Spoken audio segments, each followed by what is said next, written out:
మాసంలో వచ్చేటటువంటి శుక్లపక్షంలో వచ్చేటటువంటి ఏకాదశి నాడు ఉత్థాన ఏకాదశి లేదా ప్రబోధన ఏకాదశి అంటారు.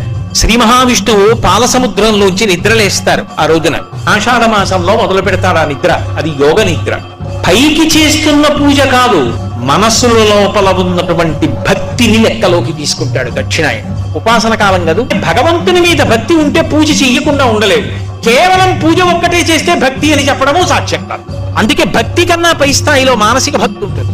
ఆ లోపల ఎంత ఎదుగుతున్నాడో అన్నదాన్ని పరమేశ్వరుడు చూస్తూ ఆ చూడ్డానికి ఇక్కడ కన్నులు మూసి లోపలికి చూస్తాడు. అది యోగ నిద్ర. అటువంటి పరమాత్మ యోగ నిద్ర యందు లోకములను గమనించి కార్తీక మాసంలో వచ్చేటటువంటి శుక్లపక్షంలో వచ్చేటటువంటి ఏకాదశి నాడు క్షీరసాగరంలోంచి లేచి ద్వాదశి తిథి నాటికి ఒకనాడు మాట ఇచ్చాడు కనుక బృందకి ఆయన తులసి బృందావనంలోకి వస్తాడు. అందుకే ఆ రోజున